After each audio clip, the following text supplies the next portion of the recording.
Hello and welcome to Moving Iron Podcast Tax Tip of the Week. I have Glen Birnbaum here with me. Glen, how you doing? Good, Casey. Glad to be here. Thanks, man. So there's a few things happened here last week. The Section 199A got finalized and signed back into law with the new adjustments. So I know we talked about it last time, but why don't you give us just a brief rundown of what the 199A is now and how that's going to affect everyone? Yeah, so just briefly, Trump did sign the bill last Friday, so it is into law. The fix has been made. It's pretty simple in certain circumstances where you're going to get a 20% of net profit deduction, whether you sell to a co-op or a private grain elevator. Now, there's always ifs associated with it. So that's if your taxable income is under $300,000 and if you have little to no wages. It's pretty simple. It's going to be basically 20% of net profit in either case. But kind of what some of the buzz is now is that if I do have wages on my farm, I'm a larger operator, I have wages paid on my farm, potentially I'm only going to get a 11% deduction of my net. So I start with 20% of net profit, but I get pulled away 9%. Now, we've heard a lot of people talking about this. Really, people might say, okay, if I sell to a private, I get 20% of net, and if I sell to a co-op, I'm only going to get 11% of net, right?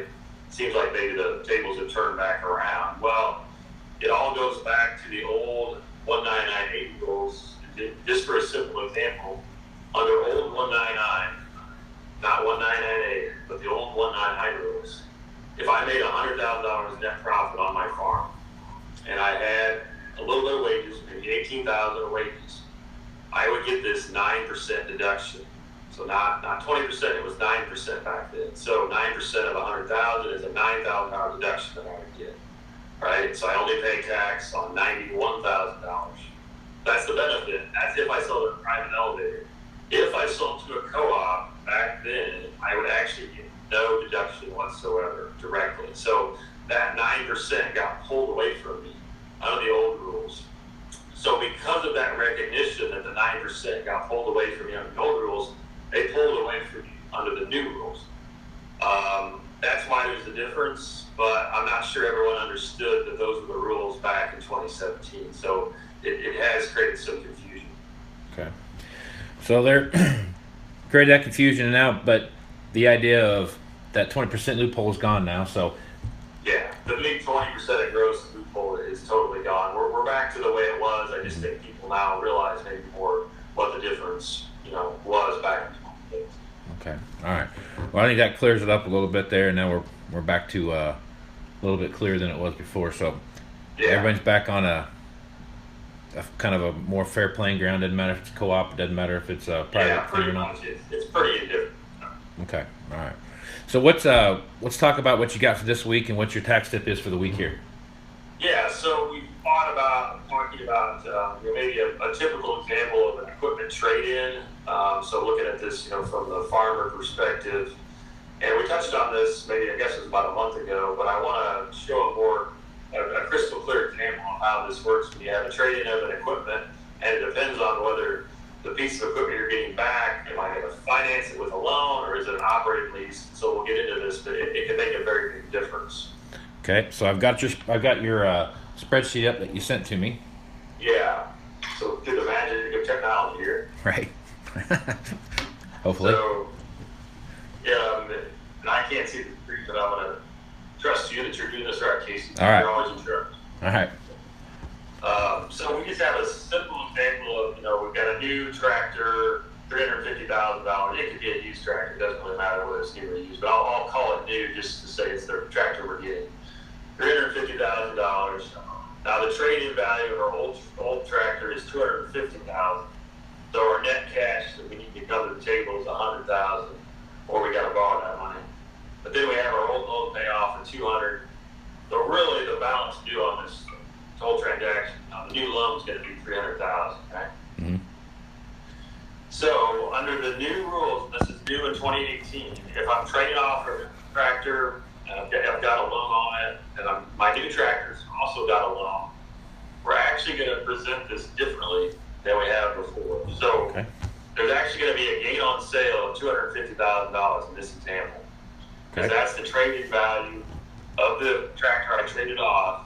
And I'm assuming I wrote the thing off 100%, right? Just took it all away in the past. So I have no base on my tractor. So I'm going to have a gain of $250,000. Whereas before, under the 2017 rules, I have no gain.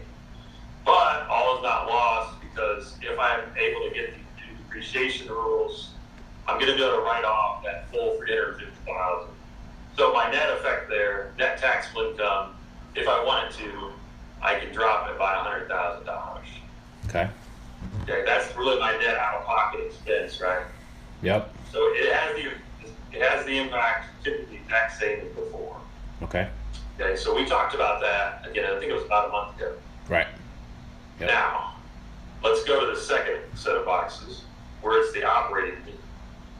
Hold on. Let me get to that. So here, the only difference is instead of having a loan on the new piece of equipment, or new tractor in this case, it's going to be structured as an operating need. Okay?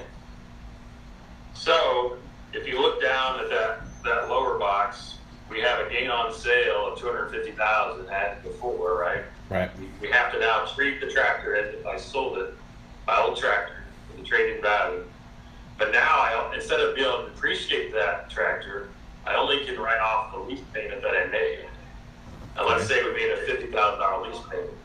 So now I have taxable income of $200,000, right? That could be a big surprise. That's huge. It's a big swing.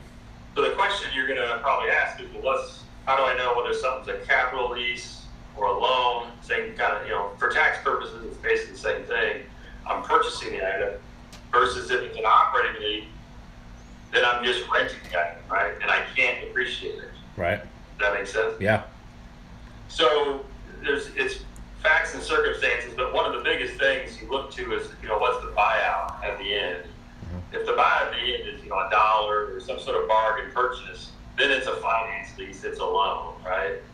But if it's a real operating lease, buyout should be kind of the fair market value of the tractor.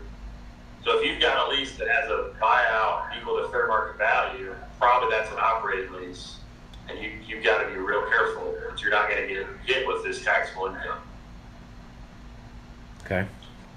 So what's the benefit then? So I'm gonna bring you back up on screen here. So what would be the overall benefit of having an operating note compared to doing the lease thing? Because I know for the longest time, especially with the downturn that we've had in the marketplace, that leasing became popular because of the cost of operation, right? And that there weren't the tax problem or the tax benefits, I guess, now that are available now weren't available in the last 2 or 3 years. So if I'm a producer, I'm going to go out and look at buying a new piece of equipment. What's the benefit of me leasing equipment now comparatively to just going out and do the traditional note thing again? Yep, good question. So I want to be real clear. Leasing can mean either a capital lease, which is like you're purchasing, or it can mean an operating lease, which is like you're renting it. So, but you're asking about renting it. Generally speaking, it's you get to write off a lease payment, maybe a little bit cheaper. You're not locked in for many years. It's really more the economics of the situation. But we've seen a few farmers doing more operating leases. It takes the debt off your balance sheet as well. If you have an operating lease, that your balance sheet doesn't have as much debt on it. You're going to a lender. So there's several reasons. But again, be really careful if you had a loan or a capital lease before. So the real question you should make sure you ask your tax preparer is this tractor that I'm trading off, is it on my depreciation schedule? Right? This tractor is on my depreciation schedule. I'm going to have to recognize that gain, trading value minus my base. If the tractor I'm trading off was an operating lease, it was just a lease asset, and it wasn't on my depreciation schedule, I don't really have a problem, right? Right. Because it was leased or rented before. Yep. Okay, so there's some, but like in your example you had there where you were basically reducing your taxable liability down from, decreasing your tax liability to $100,000 compared to where the other side, you had a $200,000 taxable income. It's a big, huge difference. It's huge. And again, this problem really was an issue in 2017 as well. Because again, you're taking stuff that you own and you're selling it, right? In effect, and then you're agreeing to rent a new piece of equipment. That triggers the game.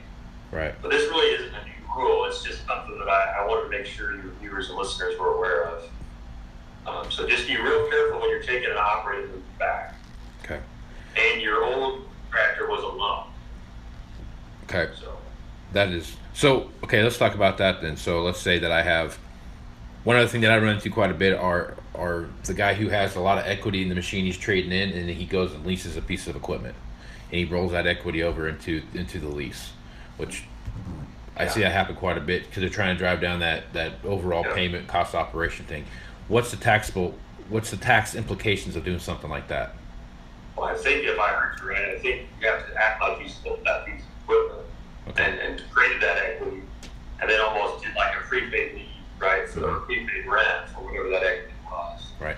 Again, if you're getting relieved of debt, right? If you had a loan and you no longer own that machine, and you no longer have that debt, and I got rolled over into an operator lease, check with your tax person first before signing. Right.